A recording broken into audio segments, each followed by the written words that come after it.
भारत माता की। भारत जी, आपका भाग्य भी अच्छा है, आपका प्रत्याशी इतना बढ़िया है, जोरदार ताली बजाओ। हमारे लिए सौभाग्य की बात है, चुनाव की बेला में और देश में जिस प्रकार का मोदी जी का माहौल बना हुआ है और ऐसे उनके मंत्रिमंडल के यशस्वी साथी श्रीमान ज्योतिरादित्य सिंधिया जी, जोरदार अभिनंदन करें सिंधिया जी का।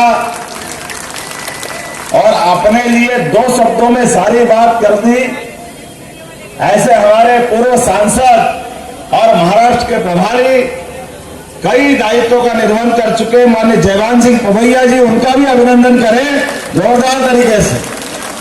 अद्भुत वक्ता है, अद्भुत व्यक्तित्व है और ऐसे ही बहुमुखी प्रतिभा के धनी नरोत्तम जी मिश्रा, जोरदार अभिनंदन नरोत्तम मिश्रा जी का।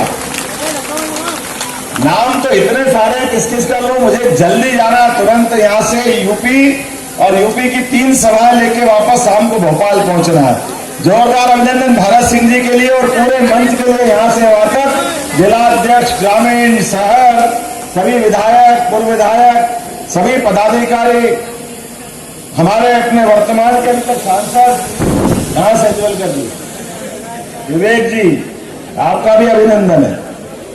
ग्वालियर कई मायनों में सारा प्रदेश एक तरफ और ग्वालियर एक तरफ, यह ग्वालियर की विशेषता है।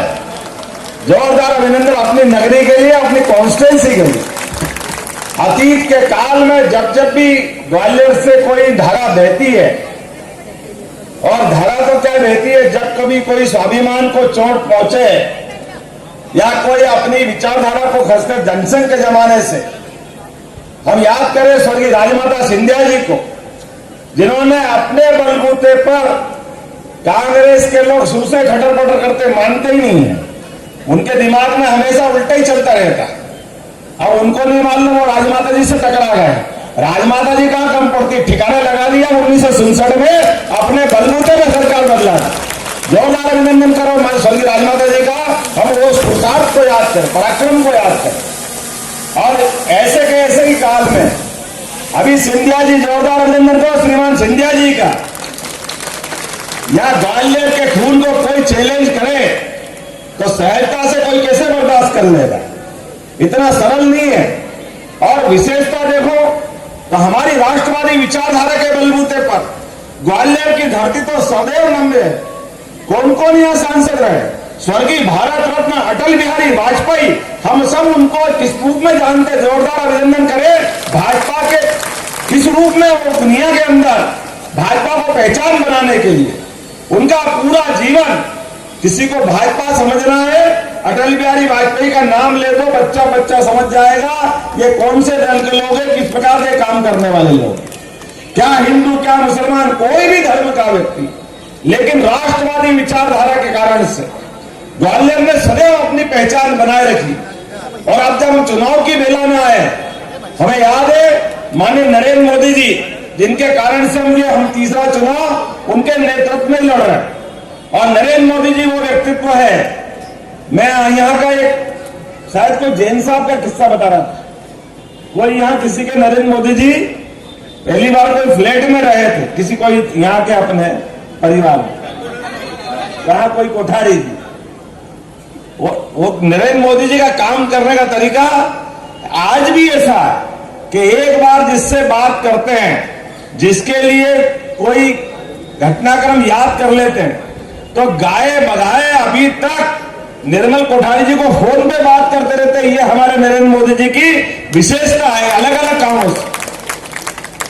जिसके व्यक्तित्व में इतने विलक्षण व्यक्तित्व है, हमारा प्रदेश तो विक्रमादित्य वाला प्रदेश है, जिसके आपने गुणों की बात करें या भगवान कृष्ण की शिक्षा स्थली की बात करें, ये प्रदेश वाकई कल हमारा संकल्प पत्र माननीय मोदी जी ने विमोचित किया है, जिस विमोचन के माध्यम से भविष्य में भारत की निगाह, भारत की दिशा और भारत का स्थान क्या बनना चाहिए, वो पूरा का पूरा संयोजित किया गया है।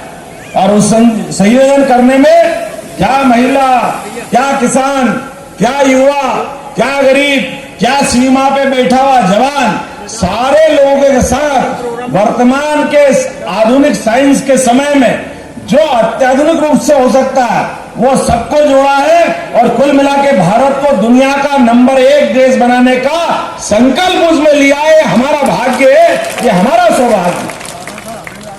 कहां लंबा समय मिला कांग्रेस को, लेकिन कांग्रेस और कांग्रेस के सारे लोग केवल अपने लिए लड़ते रहे, केवल व्यक्तिगत बात करते रहे और उसके उलट माननीय नरेंद्र मोदी जी के शासनकाल में हर वो प्रश्न जिस प्रश्न में लोग उत्तर में घूम जाते हैं, लेकिन ऐसे प्रत्येक कठिन प्रश्न का उत्तर ढूंढा है हमारे नरेंद्र मोदी जी ने। कोई कल्पना करता है कि वो अपने देश के अंदर यहीं से उड़ के तो गए थे हवाई जहाज, पाकिस्तान के अंदर यहीं से गए थे ना। जोरदार ताली बजाओ। ये गवल्ले को कितनी बार नमस्कार करूं, दिल्ली नहीं भरता। कितने किस्से याद रखूं, मैं पढ़ पढ़ के परेशान रहता हूं आपसे पराक्रम के पुरुषार्थ। अतीत के काल से सदैव सदैव सदैव ग्वालियर में आपने बताओ नरेंद्र मोदी जी ने निर्णय किया, देश के अंदर बार बार होने वाली आतंकवादी घटनाएं आपने बनाया प्रधानमंत्री 2014 में, और देश किस हालत में था कोई से छिपा हुआ नहीं, लेकिन देश के दुश्मनों से जैसे के तैसे जवाब देने का अगर रिकॉर्ड बना है तो गवल्यर से उड़े हवाई जहाज वो ठिकाने लगा के आए पाकिस्तान को। ये रिकॉर्ड अगर कहीं से बना तो केवल प्रधानमंत्री नरेंद्र मोदी के कारण बना। और भूले भटके एक गिर गए।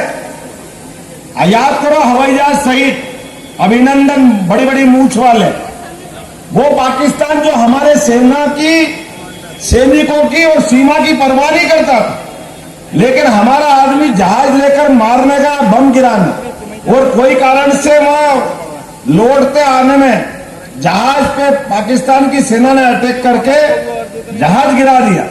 हमारा आदमी उनके हाथ में चला गया। कल्पना कर सकते हैं पाकिस्तान का वो पुराना समय कि हम उसके घर में जाके बम गिरा रहे हैं। और आपने सबने देखा दिन भर वो मोदी जी की सरकार को याद करके दिन भर दिखा रहा, मैं चाय पिला रहा हूं, मैं लड्डू खिला रहा हूं, मैं बिस्किट खिला रहा हूं। एक पाकिस्तान के किसी एक आदमी की हिम्मत नहीं पड़ी एक झपट भी मार दे कि तो हमारे देश में आया क्यों। उनको मालूम था भूल से भी अगर इसके साथ कुछ कर दिया तो पाकिस्तान के साथ वो होगा कि शायद नक्शे से ही नाम मिट जाएगा पाकिस्तान का दुनिया के कि कोई देश था।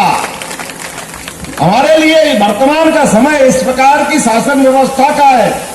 आप देखो कदम कदम पे रोज ये हालत दिख रहा है।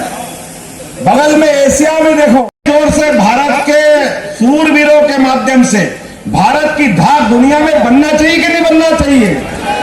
तो नरेंद्र मोदी जी के नेतृत्व में धाक बनी कि नहीं बनी है। आज भारत पाकिस्तान सहित जो दुश्मन देश उनके आगे इतना बड़ा कद हो गया कि वो छोटे हो गए। छोटे हो गए तो कितने छोटे हो गए कि अब अपने देश के भूल से भी कोई छोटी घटना फटाका भी फट जाए तो वो पाकिस्तान पहले समझ देता हमने नहीं करा, हमने नहीं करा, हमने नहीं करा। वो डर के मारे वो अपनी सफाई पहले देता है। तो ये जो बदलता दौर है और अभी तो आने वाला समय और आगे अच्छा है।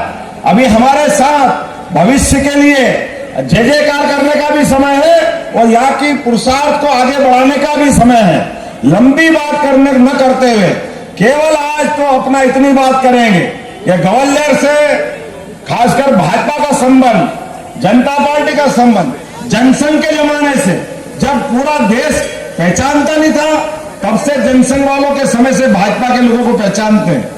ऐसे में आपके यहां से जीत का डंका बजना चाहिए क्योंकि हमारे अपने ग्वालियर का जो आनंद आता है वो कहीं नहीं आ सकता। जोरदार ताली बजाओ ग्वालियर के लिए, अपने आप के लिए और पूरे क्षेत्र के अंदर। आज अपने इस पूरे देश के अंदर जो माहौल बना हुआ कि मोदी है तो मुमकिन है, अब की बार 400 पार कैसे नारे लग रहे हैं क्योंकि जब 400 पार हो रहे हैं तो मध्य प्रदेश तो वो स्थान है जहां पहली बार विधायक देश में जनसंघ के जमाने से अगर जीते तो मध्य प्रदेश से। जनता पार्टी, संविध सरकार सारे पुरस्कार जनसंघ के जमाने से अगर हासिल किए तो मध्य प्रदेश से। तो ग्वालियर में अटल जी की धरती से अगर जीत का डंका बजेगा तो हमारा सबका सीना 56 इंच का होगा। हमारी सबकी मनोकामना पूर्ण होगी और भगवान राम की तो जय जयकार हो ही चुकी है। बोला जय जय श्री राम। तो जमुना जी तो आप ही के पास है, ज्यादा दूर नहीं है। हमारे कृष्ण कन्हैया भी बुला रहे हैं। देश के अंदर हमारे सांस्कृतिक अनुष्ठान का पर्व चल रहा है।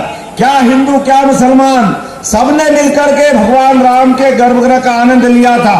बोलो लिया कि नहीं लिया था? जोरदार ताली बजा के अपने 22 जनवरी का दिन याद कर लो और बोलो जय जय श्री राम। कांग्रेस ने वोट डराया हिंदू मुसलमान, लेकिन पूरे देश ने एकजुट होकर के मोदी जी के साथ खड़े होकर बता दिया कि दुनिया की अब कोई ताकत हमको लड़ा नहीं सकती है। हमारा नेतृत्व करता मजबूत है। अगर पाकिस्तान गड़बड़ करता तो उसको ठीक करने का अधिकार भी मोदी जी के पास है। और बेगम हसीना बांग्लादेश की बहन राखी भेजती है रक्षाबंधन पे, तो बदले में साड़ी भी हमारे माननीय मोदी जी भेजते। यह हमारे देश की कितनी महान परंपरा का पालन कर रहे हैं। बहन बेटी के लिए जोरदार ताली बजाओ। हमारे साथ आज के दौर में जो अच्छा करेगा उसके साथ अच्छा, जो बुरा करेगा उसके साथ बुरा, कुल मिलाकर के देश की आन बान शान के लिए हम सबको तैयार है। बोलो तैयार है तो अपने स्थान पे खड़े हो जाओ, बांध लो मुट्ठी और संकल्प करो। आज फार्म भरने का दिन है, पहला दिन है कायदे से फार्म भरने के बाद। तो जब तक आखिरी वोट नहीं पड़ जाए तब तक कोई शांति से नहीं बैठेगा। बोलो सब तैयार है? बोलो भारत माता की जय जय श्री राम, जय जय श्री राम। बोलो गोपाल कृष्ण भगवान की। बहुत बहुत धन्यवाद।